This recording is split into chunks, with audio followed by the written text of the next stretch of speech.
조금 좀 우리나라에서 조금 이해를 했으면 하는 부분들이 뭐냐면은, 그러니까 여기도 거대한 개발이거든요. 그리고 용산국제업무지구 개발도 사실은 뭐 아자보다 힐스를 만든다고 얘기를 해요. 근데 아자보다 힐스 위치를 보시면은 사실은 지하철 하나랑 가깝긴 한데 그렇게 오피스 집적 지역은 아니에요, 솔직히. 그래서 거기가 이제 세 가지 이 건물이 존재를 합니다. 그 세 개의 건물이 있고요. 제일 큰 건물이 이제 모리 JP 타워인데, 그러니까 높이가 330m입니다. 높이가 330m고 64층이에요. 일본에서 제일 큰 건물인데, 여기가 주로 오피스예요. 주로 오피스인데, 사실은 이 상층부 54층부터 그 위는 아만 레지던스에서 운영을 합니다. 아만 레지던스에서. 즉, 가장 큰 타워인데 저층부는 리테일이고요. 그리고 이제 저층부부터 한 53층까지가 대략 오피스고 54층 이후는 또 그 아파트예요. 그리고 레지던스 A하고 레지던스 B가 있는데 이름이 레지던스 A, 레지던스 B잖아요. 그러니까 세 건물 중에 두 건물은 다 주거예요, 솔직히. 물론 거기 호텔도 들어가 있습니다만은, 그러니까 비오피스예요. 그러니까 다시 설명을 드리면은 아자부다 힐즈는 로케이션 측면에서 봤을 때 오피스 기업들이 그렇게 선호하는 위치가 아니에요. 지하철 하나 약간 좀 멀기 때문에. 따라서 개발의 주력이 웰리스를 강조하는 건 뭐냐면은 고급 주택을 중심으로 한 개발이에요, 솔직히. 즉, 건물 세 동이 있는데, 물론 동경에서 가장 큰 건물이 한 53층까지가 오피스이긴 하나, 나머지 용도는 대부분이 비오피스고 대부분이 주거예요. 따라서 지금 용산국제업무지구를 국제업무라고 해가지고 거기를 다 오피스를 넣어야 된다. 주택이 6천 채도 많다. 절대 그렇지 않습니다. 지금 전 세계적으로 봤을 때 오피스 물량 같은 경우는 어떻게든 줄이려고 그러고 도심 안에서 주택을 늘려고 해요. 근데 물론 여기서 우리는 이걸 이해해야 됩니다. 임대 아파트를 지나치게 많이 해서도 안 되고요. 그렇다고 최고급 그 아파트 가격을 해서도 안 돼요. 이 아자부다 힐즈 같은 경우에 여기는 사실은 모리 빌딩이 거의 35년 이상 걸쳐서 만든 프로젝트예요. 계획 수립하고 우리가 개발 과정을 도외시하면 안 되는 것이, 모리 빌딩은 말씀드린 것처럼 여기는 민간 디벨로퍼입니다. 용산국제업무지구처럼 코레일이 땅 전체 뭐 8, 90% 갖고 있는 그 상황이랑 완전히 다른 거예요. 그 전에 여기 살던 집권자들이 한 300명이 있었습니다. 그 사람들을 다 설득을 해야 돼요, 사실은. 일본 같은 경우에는 실질적으로 그 어떤 데를 개발한다고 했을 때 법상으로 보면은 3분의 2 이상의 동의, 70% 이상의 동의를 받으면 할 수가 있어요. 그거는 법상입니다. 근데 일본은 관료주의가 굉장히 세기 때문에 99% 동의를 요구해요. 거의 100% 동의를 한다는 얘기입니다. 따라서 힐즈에서 맨 처음에 만든 아크 힐즈도 거의 19년이 걸렸고요. 록봉기 힐즈도 한 20년에서 30년 걸렸어요. 아자부다이 힐즈는 35년이 걸린 프로젝트입니다. 이게 1989년에 거리 만들기 협의회부터 출범을 시켜요. 그리고 93년에 재개발 준비 조합을 설립을 하고요. 다 동의를 얻은 다음에, 그렇다고 여기서 또 이 물건을 다 사는 건 아닙니다. 개발을 할 때 이 사람들이, 이 집권자들도 같이 원하면은 같이 개발에 그 주식회사의 어떤 주주 형식으로 끼워줘요. 나중에 그래서 아파트를 줍니다, 이 사람들한테. 따라서 우리나라처럼 뭐 디벨로퍼가 다 가져간 다음에 너희들 다 나가, 우리가 다 할게, 그게 아닌 거예요, 사실은.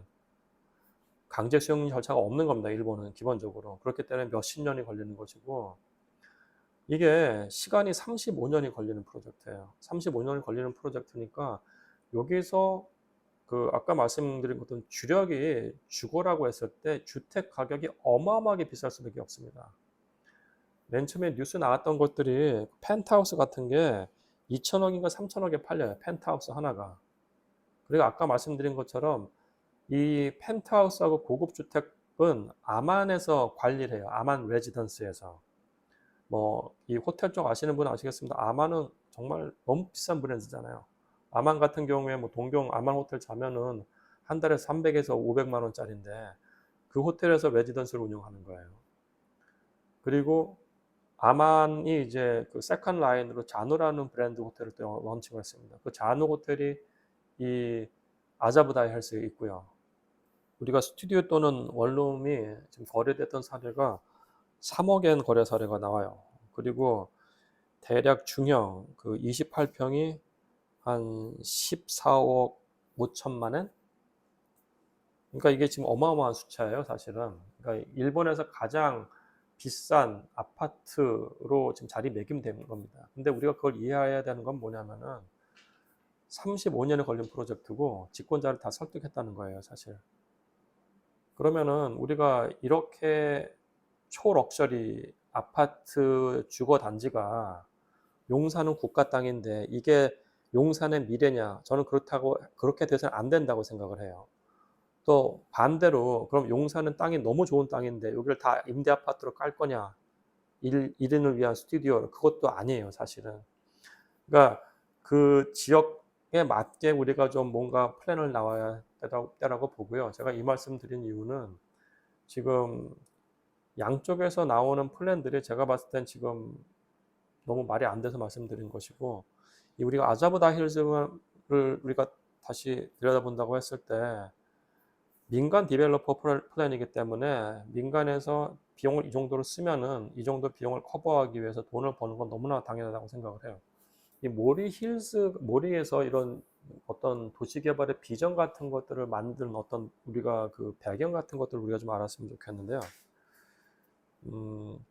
첫 번째 힐스 프로젝트가 1986년에 완공됩니다. 사실은 이게 그 아자부다 힐즈하고 근처에 있어요. 가서 여러분들 동경 가시면은 약간 좀 걷기는 힘드셔도 이 아크 힐즈하고 록봉기 힐즈하고 아자부다 힐즈하고 도라노먼 힐즈 이렇게 한번 쭉 걸어 다니시는 것도 괜찮을 것 같아요.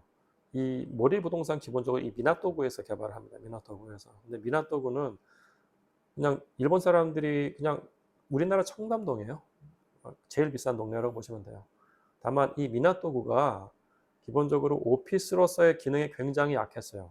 굉장히 약했고 이 오피스로서의 기능이 약하니까 새로운 업무 공간을 만든다고 했을 때 사람들이 맨 처음에 반신반의했어요. 근데 그거를 그 관점을 부수는 게 사실 록봉기 힐즈입니다. 록봉기 힐즈는 어마어마한 업무 공간이 들어가 있기 때문에.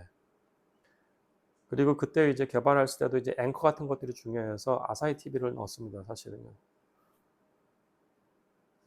근데 하여튼 이런 그 아크 힐즈나 록봉기 힐즈나 이런 도라노먼 힐즈, 아자부다 힐즈 같은 것들이 왜 나왔냐를 보면은 이 1960년대 이후에 어떤 이 일본 그리고 동경의 어떤 그 상황, 주택 시장 상황을 좀 봐야 될 것 같은 것이 뭐 우리가 알듯이 이제 잃어버린 뭐 20년, 30년은 90년대 시작이 된 것이고요. 그죠? 그러면 80년대 이전에 일본은 어마어마한 고도 성장기였고 고도 성장기를 겪으면서 일본 사람들 사실 미국식 라이프 스타일을 굉장히 추구합니다. 그래서 뭐 당시에 뭐 유명했던 뭐 소설책들 보면 뭐 테니스를 치는 삶, 그리고 단독주택에서 자동차를 갖고 이렇게 이동하는 삶 같은 것들을 좋아하는데, 그래서 이 교외형의 그 뉴타운들이 많이 건설돼요. 교외 지역의 뉴타운들, 주택 단지들이 대규모 건설되는데, 그 지난번에 말씀드린 것처럼 도쿄 부동산 같은 경우에 철도를 갖고 있다고 말씀드렸잖아요. 그 철도 이름 자체도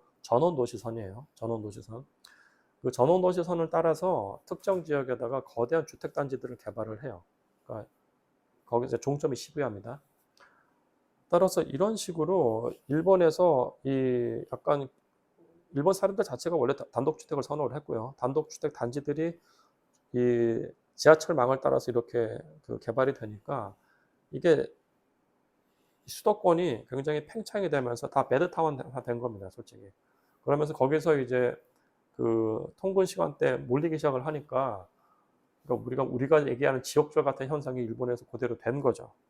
이 상황은 그런데다가 그 다음에 이제 이 산업 패러다임 같은 것들이 바뀝니다. 첫 번째는 이제 이 제조업이 강한 나라죠. 일본이라는 나라. 물론 금융도 뭐 돈이 많아지면서 뭐 아시아권에서 굉장히 좋은 금융적인 기능을 하기는 했습니다만은 이 금융 같은 것들 또는 IT 같은 서비스 업종들이 패러다임이 바뀌면서 도시에서 굉장히 중요해져요. 즉 과거에는 제조업 위주의 어떤 그런 본사 기능이었다면은 지금은 IT나 금융이나 이런 고도 지식 기반 서비스업으로 바뀌기 시작한 겁니다. 그러니까 20세기 후반에. 따라서 우리가 지금 동경에서 바라보는 어떤 이 거대한 어떤 트렌드의 흐름이라는 거는 사람들이 이제 라이프 스타일 때문에 단독주택에 교외 지역에서 자동차를 갖고 있는 삶을 추구를 하기도 했는데 결국은 잡은 이제 동경 시내에 있는 거죠.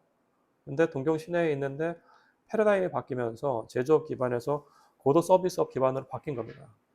그럼 이 상황에서 이 모리미노루나 이 모리빌딩을 생각하는 것들은 이 새로운 개발에 대한 비전인 거예요, 사실은. 새로운 개발에 대한 비전. 그러니까 사람들 자체가 사실은 통근이 굉장히 길다고 했을 때 결국은 직업과 근접할 수 있는 직주 근접이 굉장히 중요해진 거고요. 두 번째는 오피스 기능을 봤을 때 오피스 기능이라는 것이 대기업 본사가 아니고 금융과 IT 섹터라고 하면 그들을 위한 새로운 어떤 스타일이 존재를 한다는 겁니다. 더 집약되고 더 소통할 수 있는 공간 같은 것들로. 그래서 그 관점에서 이 힐즈 프로젝트들이 나오기 시작을 한 거예요. 그래서 힐즈 프로젝트 보면 록봉기 힐즈건 딴 걸 봐더라도 오피스 기능도 중심이 있지만은 주거 기능이 굉장히 중간에 셉니다.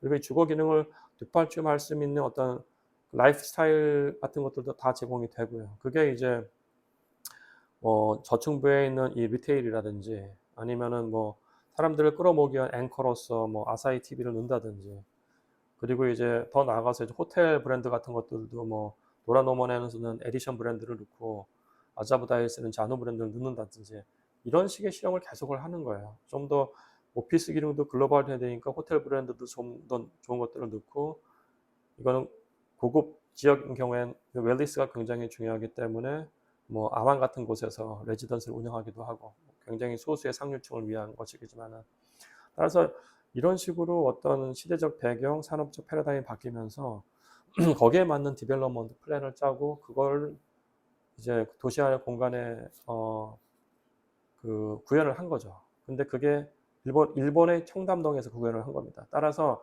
그 플랜 자체가 우리가 그대로 들고 와가지고 어디다 하겠다는 건 우리한테 맞지는 않아요, 사실은. 그럼에도 불구하고 우리가 이 거대한 흐름에 대해서는 이해해야 될 것 같아요. 이 거대한 흐름을 이해한 굉장히 천재적인 디벨로퍼가 어떤 생각을 했고 그걸 어떻게 구현했는지에 대해서는. 예, 오늘 여기까지 할게요. 감사합니다.